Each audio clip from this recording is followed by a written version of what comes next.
I chose this location for this video because it's very important. How free it is. Just see the freedom. This is Abuja. You can feel Abuja. For those of you that have not seen the beauty of Abuja from a hilltop, look at Abuja. Look at National Stadium. Look at the, what is it called? The National Library, radio studios. This is the trade towers. Everything in Abuja you can see from this hill. This is the SARS hill.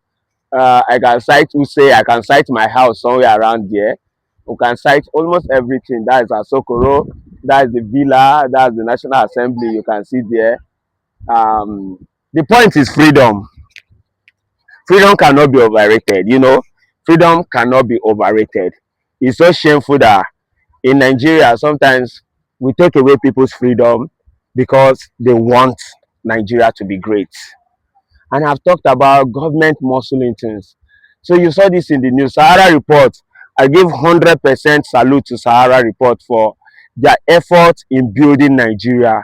Their leader may be criticized by Nigeria, but to some very large extent, that institution, that news institution, have actually dig up information that is unbelievable.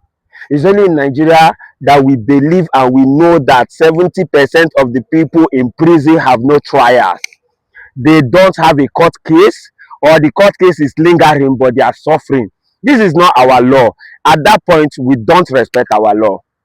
At that point, Nigerian law and constitution stay stagnant while people suffer. That's the point where Nigeria forget the law. You have an issue with a police DSP, a police AIG, he will just send you to prison. You have a situation with a poor person, freedom goes. You just take away people's freedom. The ability to live what you can and all you can, just go.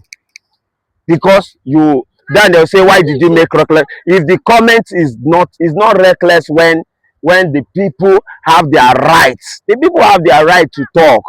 Aside from that you have issue with people. Do we have a system that obeys our law? Because when it comes to taking people freedom, you can never look at this guy. After 18 years, you're releasing him. What can he do with his life again? Tell me, can you ever compensate? Do you know if he would have been the president today, if he had a fair choice to fight for the life he deserves?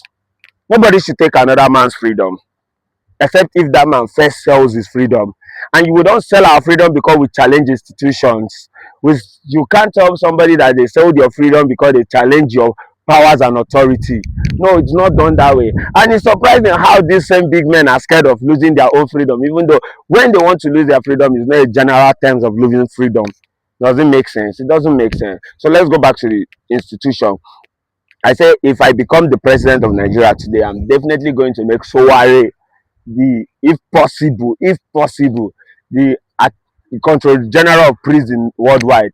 Because since Sowore went to prison, he has dug up facts of how people suffer in that prison. Tuberculosis, bad feeding. I have people, I will show, look at video of look at how a typical Nigeria prison look like. That is very poor. The system, anything that takes away your freedom, even God don't take away man's freedom, let alone man taking away man's freedom. Anybody that have an issue with somebody and the next thing you're thinking of sending that person to police station or to prison, you're a foolish human being. You're a stupid human being. You are among those Nigerians that should be written in the red book. What do you think about it? If you know the name of anybody that is missing and you've heard case that the person is in prison, then Nigerian judges always have a rotation into prison. As a judge, somebody has stayed in prison for 2 months and they brought the person to you and they don't have valid case. Dismiss the case and let the person go, especially if the case is not a murder case. If it's not a murder case, if the judges cannot, if it takes police up to 2 months to get evidence, and this person is coming from a poor background, not like he has a rich family that you say is sponsoring the situation not to get the case evidence, release this person. You should know that this is now suppression of justice. Then instead of you adding to it, following, just say, for the fact that police could not get evidence, I dismiss this case. This is how we build Nigeria. Little by little, we start correcting loopholes that cause problem in our system. This is Change Catalyst. I'm calling for change. Let everybody have the freedom to enjoy Nigeria.